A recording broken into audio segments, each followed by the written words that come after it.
Hi, and welcome back to the Gender Reveal Party. I'm your host, Jay Pryor, and today we're talking about drag. You can't talk about gender and the queer community without talking about drag. In fact, if you don't know this, the queer movement was started, excuse me, at a bar in New York City called Stonewall. And Stonewall was a riot that happened when the police had continually um, broken and busted into this bar and arrested people over and over and over again. These people were being brutalized. Back then, you couldn't even wear a piece of clothing that was the opposite gender without you could get arrested for that. And so finally, these people decided that they had had enough and they fought back. And the people that fought back were trans women, drag queens, and butch women. You see, back then, the people that were out were the people who couldn't hide. So gender played a huge piece in that. When you have an already really effeminate man or someone who likes to put a man who likes to put dresses on, they can't hide. And so those people that were the ones that were out in the world, and those people that were the ones who lost their lives and put their lives on the line for this movement. We honor our trans women, drag queens, and butches every year when we celebrate Pride, when we celebrate the beginning of this movement. But all the time, drag is something that's important to this community and has a rich, rich history. The first time I ever experienced a drag queen, I was 19 years old. You want to get, I was like, you might as well think of me as like a bumpkin or a hayseed, right? I'm coming out of a small town in Kansas. I've never even, like, it's hard for me even to deal with my own gayness, let alone like have exposure to all the queerness that I have now or the loveliness that is queer. So I'm 19 years old, so it's 1985. I'm in Topeka, Kansas, and this drag queen, I'm at a drag show, and this drag queen has just got the audience in the palm of her hand. I mean, she is just working this crowd, and I am gobsmacked. Like, this woman is gorgeous, and she's dancing, and she's lip syncing, and she's got the crowd going. And I don't know what the look was that I had on my face, but at some point she comes over to me, nudges me, and winks, and says, "Don't forget what's under this skirt, honey." I had forgotten. I'm not gonna lie. She was a beautiful woman, and it embarrassed me. Obviously, it shocked me. I'm 19 years old, and my face got bright red. The point was, I fell in love with drag queens right then and there. And throughout my life, of course, again, you can't be queer without experiencing drag queens. And so I've known a lot of drag queens. I've been to a lot of shows. I know about the pageantry. I've had friends involved and friends in high levels in pageantry. And I've even done drag. I did a drag king show before I transitioned, and that's a whole other story. But I'll tell you about that some other day. Today, I want to introduce you to my friend Brandon Eisman. When I first moved back to Lawrence, Kansas, I started hearing about this human and this drag queen by the name of Deja Brooks. And I didn't know what this was about, but I soon found out that Deja Brooks, aka Brandon Eisman, aka Deja Brooks, has become a community fixture. She's a leader in our community. People look to her and invite her places to help them like promote things. So in this little tiny town of 100,000 people that we have, it's not a tiny town. We have a town or our city in Lawrence is 100,000 people. We're a pretty eclectic community, and it's pretty cool that this young human has turned drag into something that our community loves, that our community appreciates, and now that our community has had exposure to in a powerful way. Anytime that I witness him performing and the way that our town, all these straight people respond to him, it blows my mind because I know that what that means is that it makes space for those younger people. So I honor him and I honor his work. And once again, I thank him and all my friends for coming and sharing their stories. And I'm going to shut up now because I really am excited to introduce you to Brandon Eisman. Welcome to the Gender Reveal Party, where we are the real reveal, revealing gender, not baby sex parts. And today I have my friend and my community builder friend with me in my town. Welcome. Hi, Brandon Eisman. Good morning. Thank you so much, Jay, for having me on. It's great to be able to virtually visit with you I know, during I haven't this seen you in a while. crazy time we're still living. I know, isn't it nuts? Yeah. So thank you. Thanks for coming on the show. And I'm so excited. This is a labor of love for me. I am literally doing this because it's fun. And so I know a lot of the things you do because they're fun, and you make a big difference in the world with that. And that's my goal, is like do this fun thing and have it also make a difference in the world. And one of the things I want to share with our audience, and I'm going to let you introduce yourself, is for me, who you are for me. Oh, I'm going to cry. Who you are for me is this amazing human that brings a lens of fun, frivolity, but also then this open, like welcoming, first of all, gender reveal, like you're somebody who is a gender reveal human, but also like community building inside. It's like you take our whole town and help them be less homophobic and transphobic. And it just, every time that I see you or I'm at one of your events, I am so inspired. And mostly because of the work you do with so many straight people. My God. Seriously, like you're so generous. So I just appreciate you and thank you so much for being here. I'd love for you to No introduce problem. yourself and kind of tell people who you are and what you do. Sure. Well, hi there. My name is Brandon Eisman.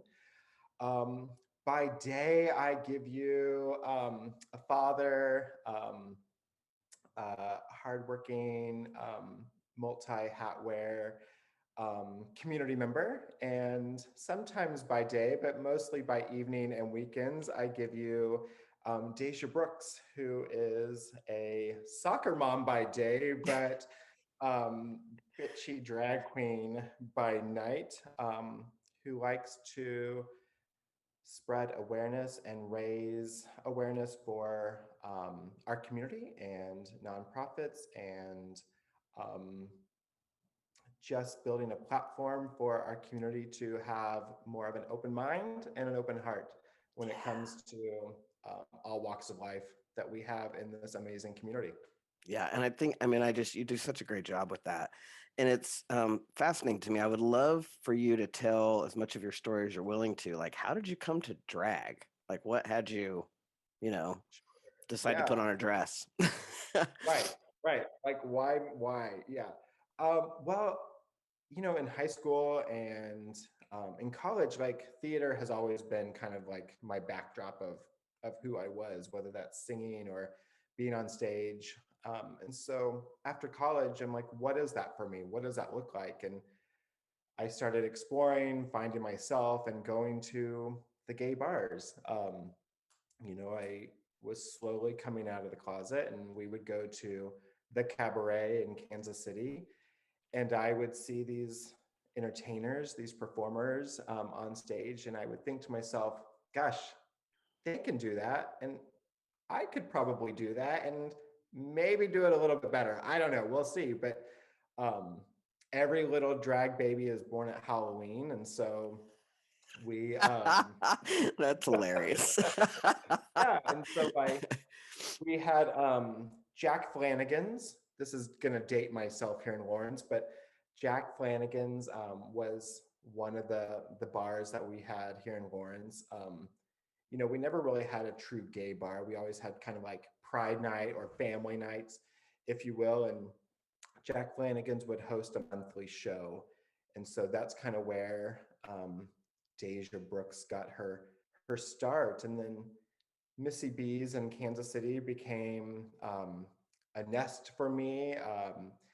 Several of the queens there kind of took me under their fabulous gowns and started morphing me into who I am. But you know, I'm an independent drag queen, so lots of queens have families. They are part of families and they have a last name that they carry on. But Deja has some great aunties who helped inspire and lead me to where I am. But um, yeah, drag has just been an outlet for me to perform, to step out of my comfort zone of Brandon and to be able to provide a different persona. Um, it probably is still a little bit my persona as well, but it gives me um, more of an excuse to be able to be super fabulous um, in a community that is still evolving. and adapting to diversity and change. Right. And I mean, and you do it fabulously. And so Deja Brooks, just so people are really clear, Deja Brooks is your drag name, and Deja is a drag queen that is frequently seen around Lawrence, Kansas. Like she'll show up at Reading Rainbow and read to kids, and Yeah. she'll show up at Yeah. nonprofits and promote events and do all kinds of stuff. And then occasionally we have a performance, right? Right. Yeah. Right. Yeah, everything from, like you just mentioned, our Reading Rainbow at the Lawrence Public Library. We just celebrated our 5th year for that. And Fabulous. so the fact that we can have drag queen story time is pretty stellar here in the Midwest. Yeah. And then, yeah, I have Transformations, which is a charity event that, provides resources and information regarding different nonprofits here in town. And I have a hefty part in a lot of nonprofits hosting their charitable events that take place here in town. So Yeah. I am definitely seen in this community. Oh, yeah, you are.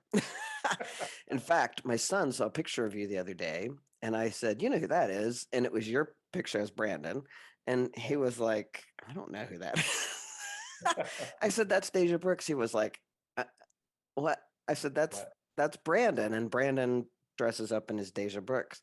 And he was like, "Deja Brooks is a man?" I was like, Well, "Yes. yay! Yes, Wow. she is." Yeah.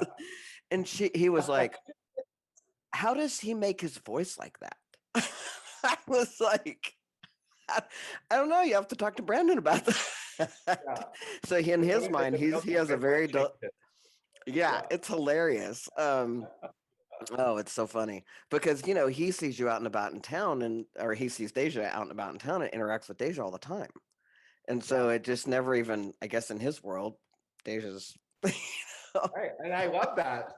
That's how it should awesome, be. I right? have, before COVID, I was having donuts.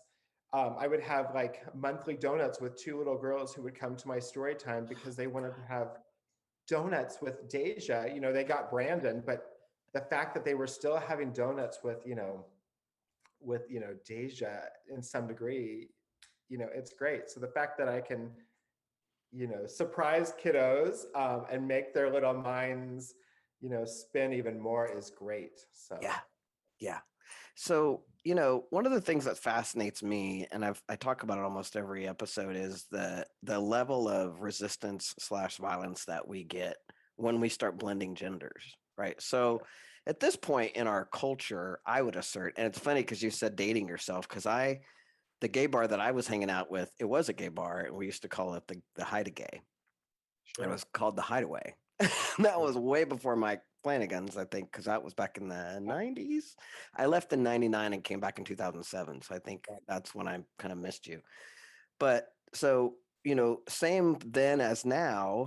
But even then, I think it was harder on gay men. But now we've moved into a place where being a white gay man is like, so, like to some degree, it's like you just don't get the same level of crap that you'd used to. But put on a dress, and all of a sudden, people are pissed off.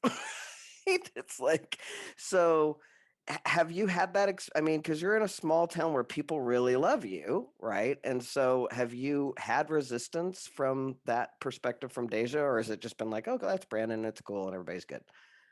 No, definitely. I definitely have had those eye awakening moments. We, yeah, so obviously being a parent, I have to consider a lot of what I do. Is it safe for me, and is it safe for my family and anyone around me? Right. Definitely, I like to push the boundaries and, um, you know, push the level of acceptance for people because it makes them think a little bit more on who I am and what I do. But when you receive a call from the FBI because there's death threats made about you and they're going to be coming to your event to take you out, That's terrible. that definitely is, it takes a moment of pause because you want to continue to do right for yourself. You want to continue to make a difference for yourself, for your family, for your community.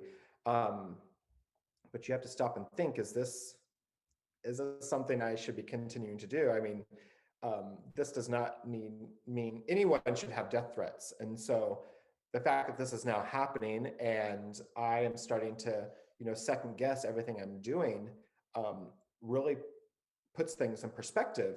Yeah. And so for me, I had to stop and dive deeper into myself and figure out what's right. And the fact that death threats come in all shapes and sizes, but when you really stop and think about it, is this going to be a 50 or a 60-year-old man sitting in their basement, the parents' basement on a computer, just trying to stir up shit? And is anything really going to come to fruition? I have to stop and think, and I'm like, you know what? I still need to be out there, and I still need to be a face and a voice for the people who need that, and the people who need to feel accepted and feel loved and supported. And if that's something I can do, then that's what I'm going to do. And of course, I want to make sure that I'm safe in doing everything that I do. Um, but yeah, I think I definitely get that. But in more ways than one, I receive positive support from our community and the nonprofits, the businesses, the individuals that I cross, paths with daily. Someone is always talking about Deja. Oh, when are we going to see Deja again? Or, so it's become a norm It to has. some degree for She's part of our Deja to be, community. Yeah. yeah, to be walking down the street. Or, on Sunday, this past Sunday, I had a photo shoot in the Eldridge lobby in their foyer, in full drag, with 10 men right beside me.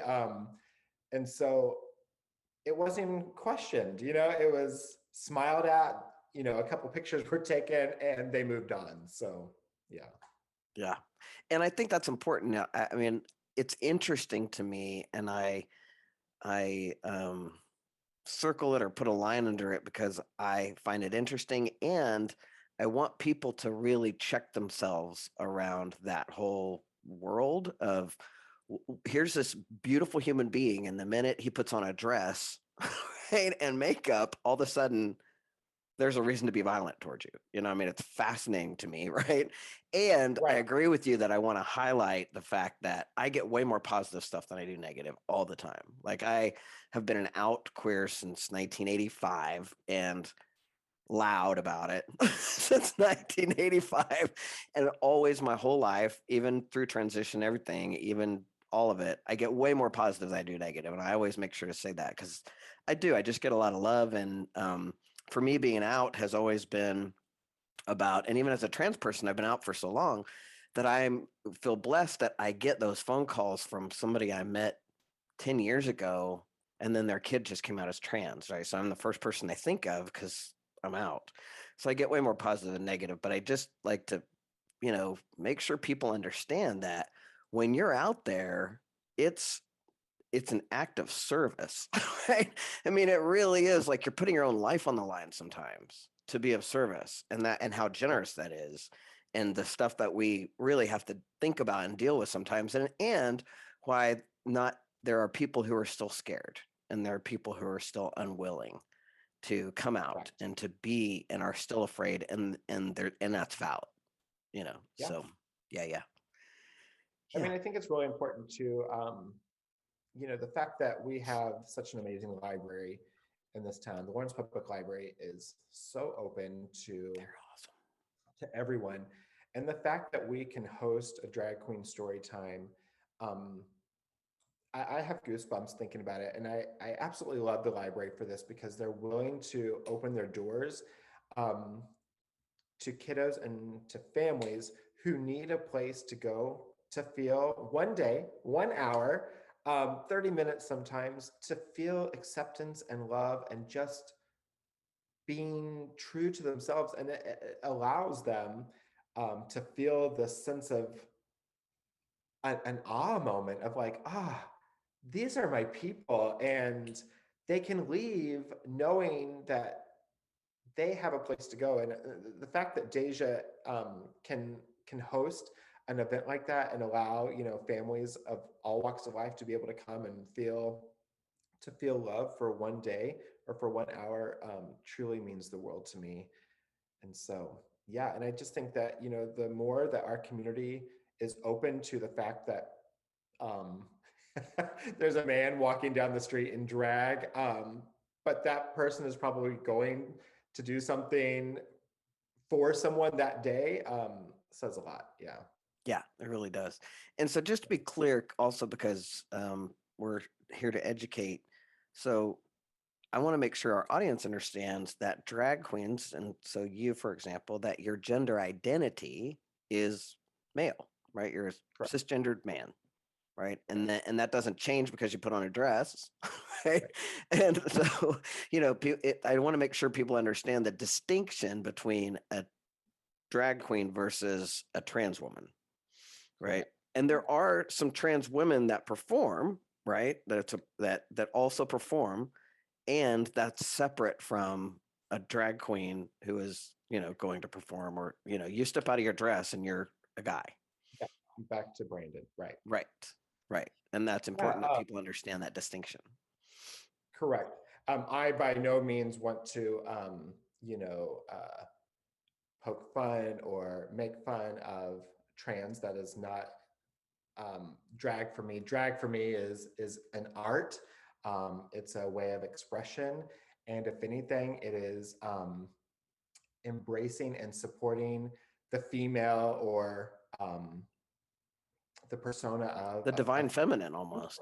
Right. exactly. Right. And the fact that I get to walk in their shoes and support them and what they, how they live their life, and but also raise awareness and do good by putting on a dress, then that's how it is for me. It's all about entertainment and doing my part of doing something in this community and doing something Right. in this world. Yeah. Well, and one of the things that I love about it is that it's also historically, hugely part of the queer community. Like you historically, drag queens and trans women have, always been there, right? And part of the Right. reason is because they couldn't hide themselves, right? Those of us who, I started out the gender reveal party by introducing an old school butch and then a high femme.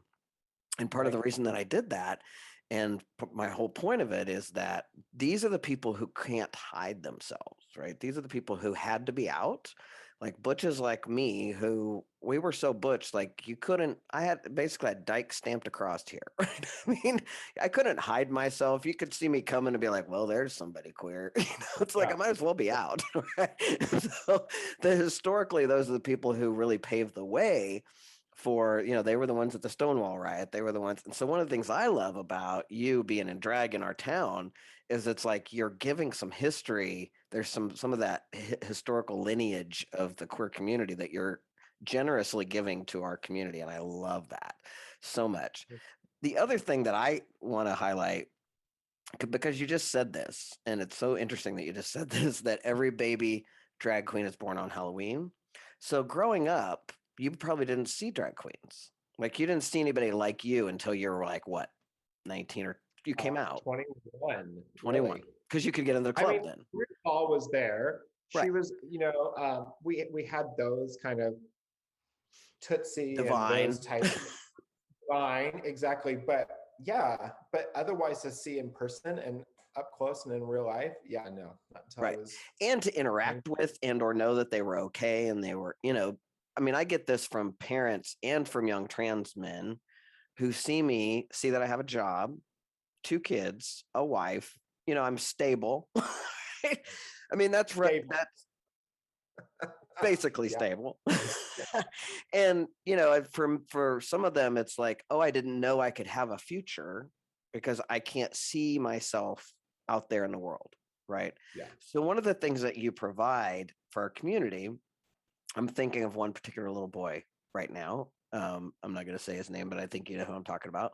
That because of you, his first drag experience isn't Halloween when he's 21.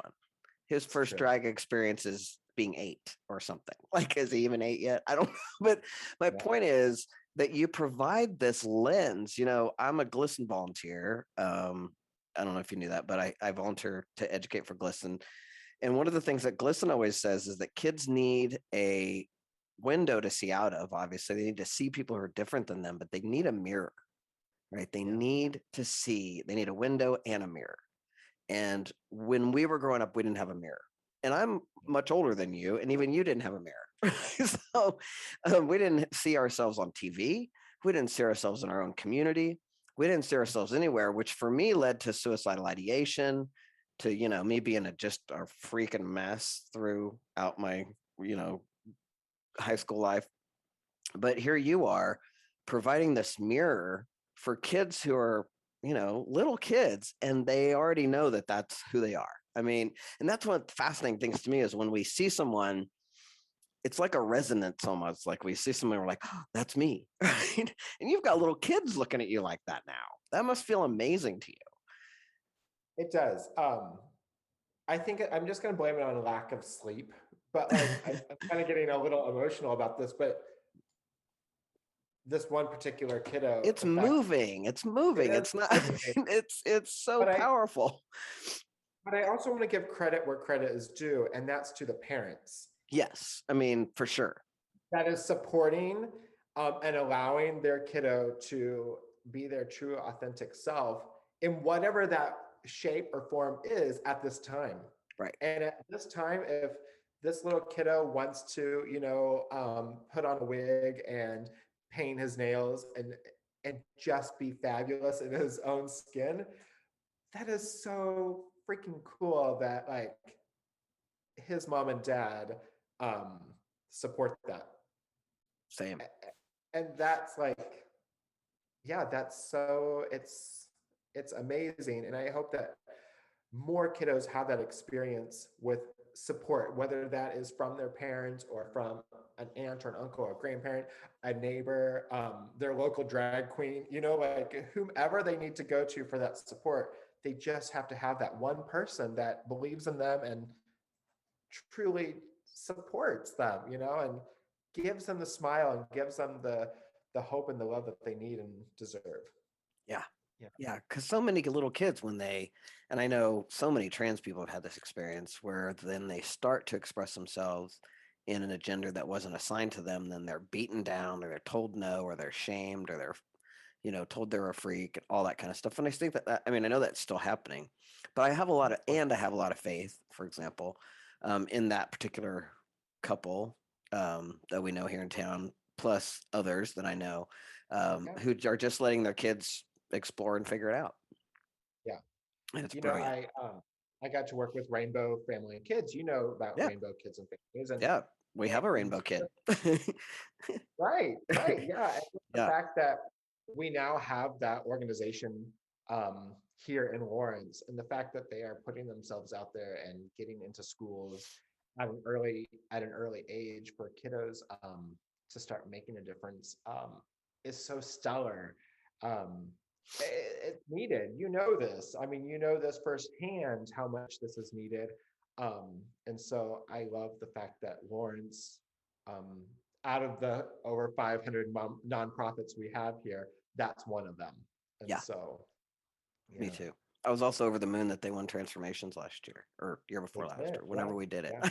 2020. What year are we? I don't even know what, Yeah, what year is it? Right. Yeah, it's fantastic. Very, very right. fantastic.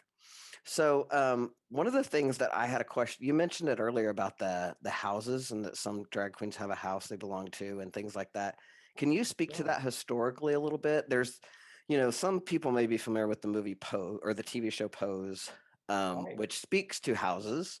And for the Midwest and Lawrence, I don't think it saw as much of that as maybe Kansas City, who's a little bit more citified. But can Sure. you explain the history of that and how that works and all those Yeah. things?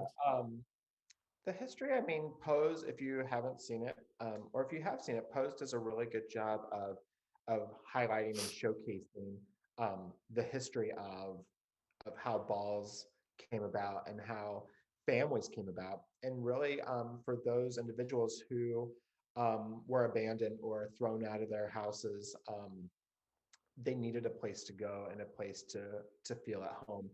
And whether or not it was drag or just ballroom itself, being a part of a group, part of a home, these mothers would bring in these kids, that were orphaned or, displaced, and would provide them, love and shelter and a roof and stability and food, everything that we need in order to survive. And it became, you would take their last name, it became the house of the Andrews, or I mean, that to me is a stellar family, that the Andrews. um, but that really is how houses or families came about. And so you would just continue that legacy, of that name. And for me, I have so many inspiring families, um, a part of my life, that I say I'm an independent woman, and I have fabulous aunties. But for me to be able to truly select one name, um, is not the case. I want to embrace and cherish and celebrate so many families. And so, House of Couture, my good friend Mulan in Kansas City, she now has her house, which is House of Couture. The Andrews family, like there's just so many talented and supportive individuals that make up these houses, and that's kind of what that is. And someday maybe I'll have a drag baby, a drag kiddo, and maybe they'll want to continue the name of Brooks. But until then, I want them to first find who they are and provide support where that's needed. Where did you get the name Deja Brooks? um, well, deja vu. Like, I think I've seen you before, but how do I see you? Are you the same person? And then Brooks, I think Brooks is everything Deja is not. A tranquil, peaceful stream, a brook, a creek, a river, everything that's so peaceful in the Midwest or all over, really. And sometimes Deja is not peaceful and is not tranquil. So I find that quite funny, that Deja Brooks. But I also think it flows. Yeah. Oh, that's brilliant. It's brilliant. Yeah. And in some of the other interviews I've had, I interview a high femme who was as an MC. She is Bubbling Sugar, for example, and that's a stage persona, right? And so you get to do that with Deja. It's a lot of like Sasha Fierce. Beyonce is steps onto the stage and it's Sasha Fierce. Beyonce, if you ever seen her interviewed, is pretty demure. I mean, she's very soft spoken. She's not that fierce booty shaking person that's out on the stage. Right. And Yeah. you get to do similarly. Deja, what people need to know is Deja's a little off the chart. She's a little over the top. What we would say, Yeah. right? Yeah. Right. Yeah. She has to really work her crowd and know her environment to some degree. Yeah. Mhm. Yeah. Yeah. Yeah. And is that like, does it serve kind of an outlet for you? Do you feel awesome when you step off the stage and then you take off your makeup and you go back to being Brandon? Yeah, it is. I use the word a lot, and you use the word a lot as well, but it's truly, I truly get to transform myself into my other persona. And Yeah. the fact that I can, put on a wig and eyelashes, and seal the deal with nails, um, and hit the stage for, a couple hours, I am truly exhausted by the time I get home and take everything off. I I don't mind not talking to people for a day or two afterwards, because it takes a lot. You know this, you know, being who you are and being out and serving your purpose of, who you are in this community. But it really is draining when you're on the go and you have to be on it all the time. Yeah. Yeah. So I Yeah. totally get Beyonce for that, like, Right. yeah. Can you imagine having to be her? Like, poor lady, everywhere she goes, Beyonce, Beyonce. Yeah. I Yeah. wouldn't mind being part of her closet of No, costumes. me neither. Yeah, I wouldn't mind being part of the entourage for sure. right. Right. Right. So, did you get a chance to see that gender reveal party? I did. I'm really bummed that I didn't get to see it in person when you got to do it, Mm-hmm. at a couple of venues here in Mm-hmm. town. Yeah. But the fact that I finally was able to see it, and I knew some of your story from attending, Lean In and those things like that. Um, but the fact that I got to truly hear it again just truly resonated with me, Jay.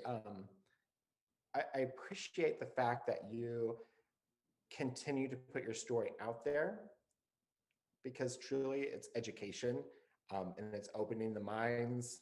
I go back to this a lot, but it's all about that. It's about education and opening minds. And I think with the gender reveal party, you can laugh and joke and poke fun at yourself, but in the end, people are walking away with a sense of, oh shit, yeah, that's real.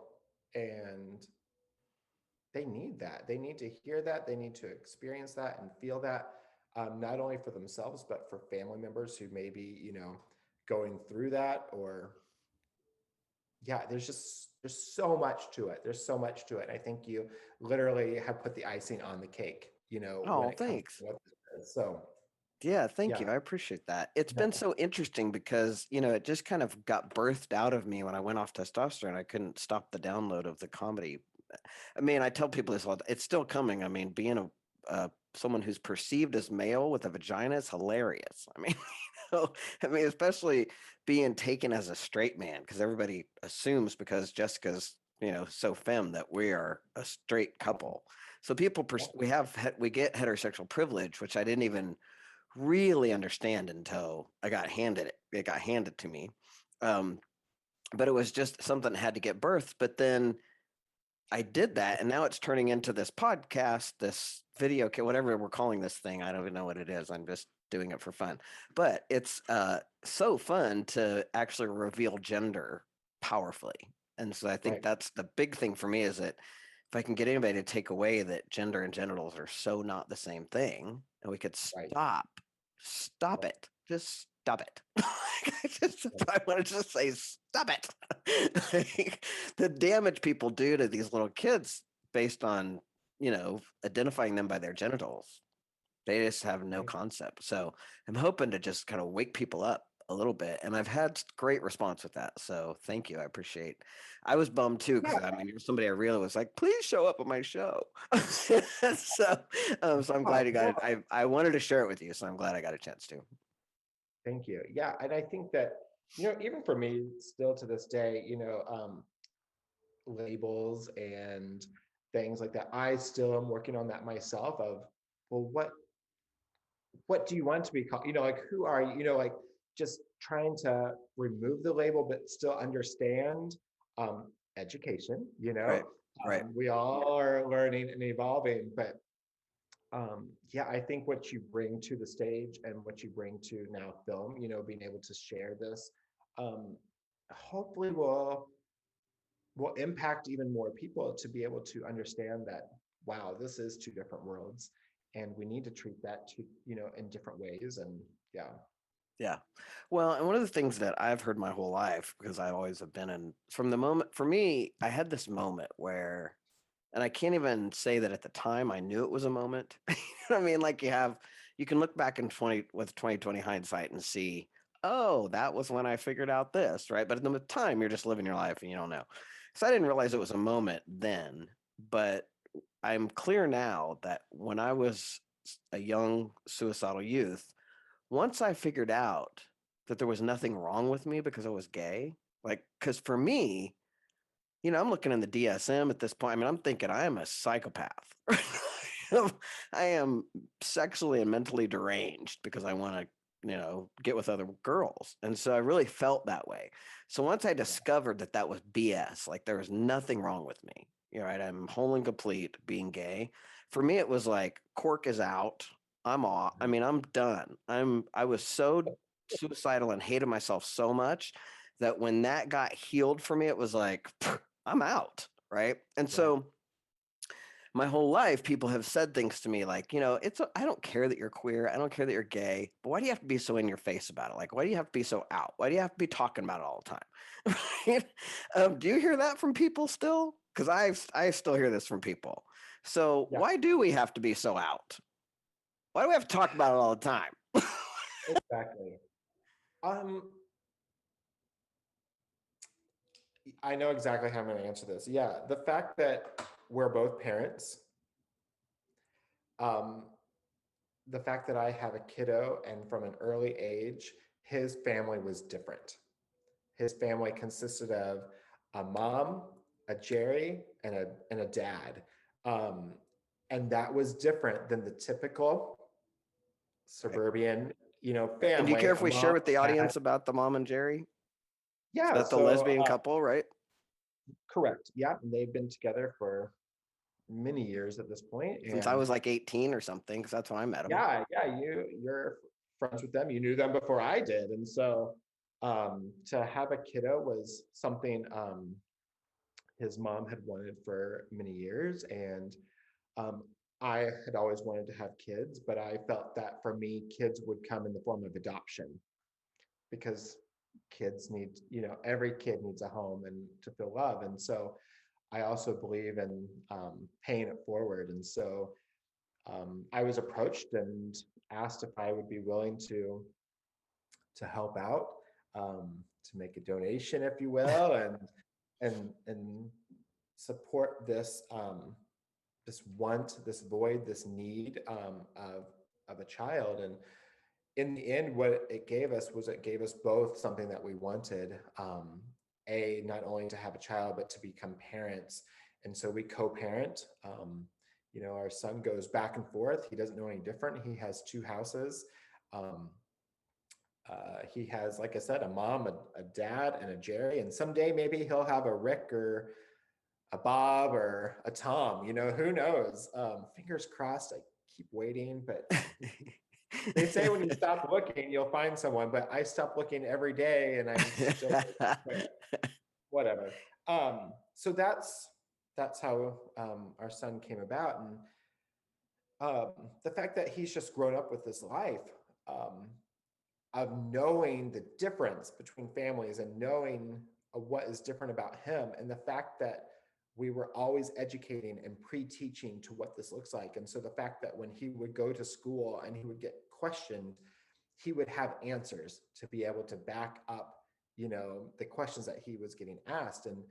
And that even came to educating his teachers at an early age and bringing books into his classroom that had to do with same-sex couples and Heather has families two of mommies kind of thing. Tom Pryor is an amazing author. And so the fact that these Parr books were not in classrooms, it needed to change. And so to get back to your question, the fact that we have kiddos, we have to put ourselves out there, and we have to give them the resources and the tools um, for them to feel confident in who they are. And so if I can educate my kiddo to be able to turn around and educate his classmates, his peers, his teachers, that ball just continues to roll and get bigger and bigger. It's like a snowball. It just truly gets bigger. And the more you do that, the more I put myself out there, the more that I raise an eyebrow from some people. The fact that I can turn a head, the fact that I can sit on a panel and answer questions, the fact that um, I can host nonprofit, charity events. The fact that I can, be seen in a group of straight heterosexuals in a full gown and make them think for one moment, huh, this isn't so bad to be standing next to this individual. There's no harm in me. And Right. uh, there's some evolution, there's some eye-opening experiences, and we all have our part to play. We all Agree. have our part to play. It's whether or not you step up to play that part. It's whether or not you step up to make a difference.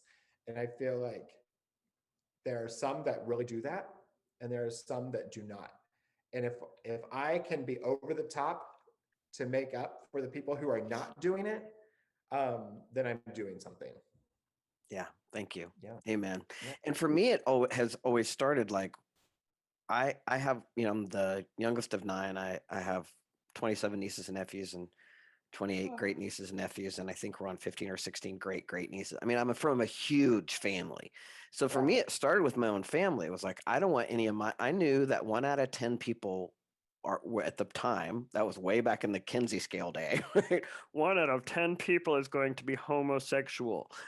So I have a huge family. There's no way that I'm the only one. So I thought, at first it started with, I don't want any of my nieces and nephews to want to kill themselves because they're queer. Like that for me, it was about my nieces and nephews immediately. Then when I started being out and sitting on those panels, I remember very specifically a day at KU when I was telling my story out on the Wesco campus, and it was National Coming Out Day. And that night I was out at, I think, Buddy's or one of the gay bars in Kansas City, maybe the Cabaret, I don't know. But I was out at a bar, and this young woman stopped me and said, "You're Janet Pryor," because I was using my female name at the time. "You're Janet Pryor." And I was like, "Yeah, hi." And she was like, "You changed my life today." And I was like, "What are you talking about?" And she said, "I heard you tell your coming out story on Wesco Beach." And she said, "And I thought, if you can share that in front of all of these people, I can tell my mom." Yeah. And I just Yeah. went, "Ah," like, and I was like, "Oh my God, how'd it go?" Like she was like, "It went okay." Like we bonded. And I mean, it was just that moment for me was like, that's why right there. Yeah. I mean, Yeah. because it's that little kid that doesn't have to wait till Halloween to put a dress on, right? It's that difference that you're making. So this is why we're out and why we continue to be out. And one of the things I love about you is that, just like you said, there are people who are out who aren't always people I want my kids to talk to. Right?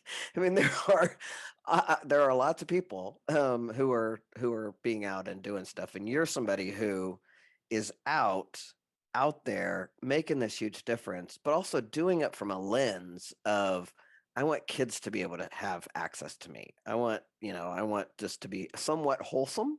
It's like you make drag queening wholesome, if that's possible, Whatever that is. Yeah. right? I wouldn't, whatever wholesome is for a drag queen, but you have Mhm. made Deja Brooks a community member, right? Deja is just as much part of our community as Brandon is. Right. Don't you Yeah. think? I would, Whether or not I want that or not at this point. right? Exactly. Like it or not, Yeah. Deja is part of the community. Yeah. Yeah. Yeah. Yeah. So that I want to just continue to acknowledge and appreciate you for, because it's such a Thanks. gift to our community. And I think it's part of what makes our community unique. I mean, there's how many little towns in Kansas have a drag queen that's part of the community as, much as anybody else. I mean, if I went, 7 miles down the road to my hometown, that's No, not an option. no. Yeah, Mm-mm. it's not an option. And yeah, yeah. We're very And blessed.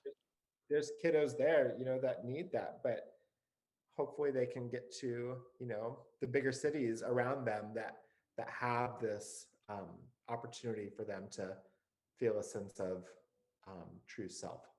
Right. Yeah. Yeah. So any last thoughts you'd like to share with our audience? I am on this kick of dragging yourself out, and there's so much that goes into drag yourself out. But I get questioned, and whenever I see people at events, they're like, "Oh my God, I knew you were coming, so I had to put on a little bling, or I needed to wear something sparkly because I knew you were Oh, going to be here." So there's that aspect of dragging yourself out, but it's also dragging yourself out of your comfort zone, taking the approach to learn something new, stepping out of what can make a difference and how you can help, make a difference. Drag yourself out. And so um, I think if anyone can do something, it's truly that. Just make a difference. Step out, drag yourself out, do whatever feels good, but it's also making a difference and um, making a meaningful difference to someone around you, whether that's you, a family member, your neighbor, whatever that may be. Thank you, Yeah. Brandon. Where can we Yeah. find you and or Deja? Yeah. Where can So my audience find you? my social media handles. You can follow me on Facebook at Deja Brooks. You can follow me on Instagram at Deja Brooks, Kansas. Um, and then my male persona is obviously on Instagram and Facebook as well. So, You know yeah. what? Before we close, I can't believe I forgot this because you were like royalty, right? You are royalty. You are. Kind of So has been, Deja was. Deja. yeah, Yeah, has been, has yes, been. Right. And we forever. didn't talk about that and we don't have to, but I just think that's so cool that like there is like a pageantry amongst drag queens Oh, and of that course. and I would just wanted to say that like, I moved back here in 2007. When did Deja come out? Like how have you when was that year? Oh my gosh. It has been, what was I, 20, 22, 23, I think is when Deja kind of, 23 is when Deja started like, coming out. And then 2005, yeah, 2003, 2005 was when I really kind of Started. really started So by the doing time I that. got here in 2007, Deja was out, right? Yeah. And so I have seen you perform from the time I got here in 2007 to now, right? And when I saw you perform at that pageant, you were your best I've ever seen. I mean, Thank she was over the top. She was you. so good. And so I just want to acknowledge that like your growth as a performer is also super cool. And that's something you get to do as a performer, like as an artist. We get to Love grow in our, in our trade, if you will, it. through and your If you're not performances. growing, are you having fun? Like, Right. you have Yes. to, yeah. It Yeah, has I to was be fun. crowned the very first Miss Gay Kansas, United States. Yes, So thank you for saying that. That's what I was waiting yeah, for. yeah. That's The fact that awesome. it was here in Lawrence, Kansas, in my backyard, in my community, um, was the best for me. The fact that I can truly say that I was the very first Miss Gay Kansas, United States, and so That's um, brilliant. pageantry is huge in the drag world, and the fact that we can now have that here in Lawrence and Kansas itself is great. So Well, it's another way that you drag yourself out. You know what I mean? Like that was right, another thing that you did that you pushed I could, I knew it was like you're pushing your comfort zone, you're pushing yourself to do that. And it made another opportunity to make a huge difference. So yeah. Thank thank you. you, my friend. Thanks for being on the gender reveal party. We appreciate you so much. And just I'm grateful people get to know you. Thanks, Jay. I appreciate you.